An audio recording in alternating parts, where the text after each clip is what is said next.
So don't sentence the music. Stakeholders want to imprison artists to record from behind bars. Welcome back to BLA Productions, people. Bunny here, of course, and today I have a short discussion video for you guys.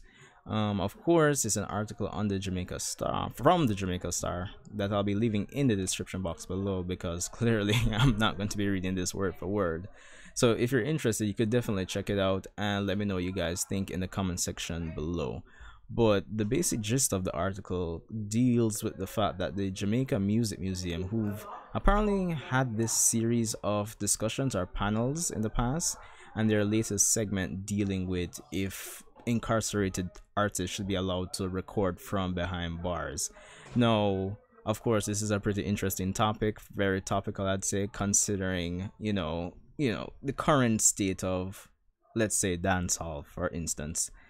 Of course, of the panelists, we have a Michael Dawson. He's the one that really stands out to me, at least in the context of this article. He apparently is the co-author of the book that Vybz Kartel put out a few years back, The Voice of the Jamaican Ghetto. So, taking the topic of the forum and the fact that this guy worked with Vybz Kartel, of course, they're going to bring up Vybz Kartel in the discussion. And if it's the case that he's really and truly recording from behind bars, of course, Michael Dawson did go on to state that he doesn't really know about that, but yeah. But the fact remains that, Kartel remains very popular, and they mention it in this article that it does in fact seem like he isn't really in jail, and he might as well be a free man releasing his music anyway.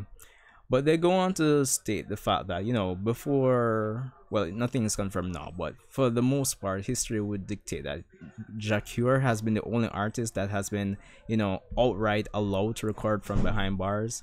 And they go into the debate of whether this should be allowed, of course, as I mentioned earlier before.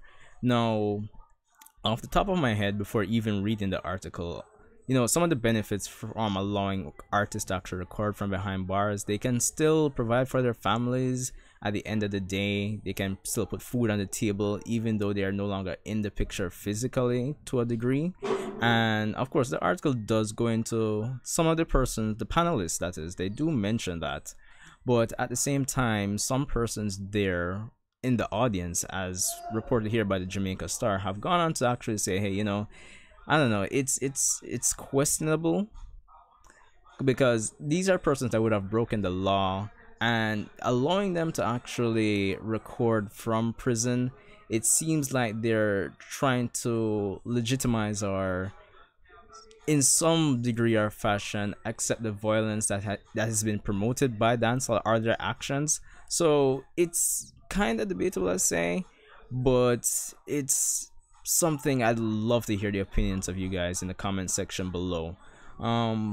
Of course, as I said, I'll leave the link to the article so you can read more in depth on it yourself. It's not really a long article, to be honest, but it's one that's going to be, in terms of what they spoke about, it's something that's going to be like on the minds of persons, whether or not,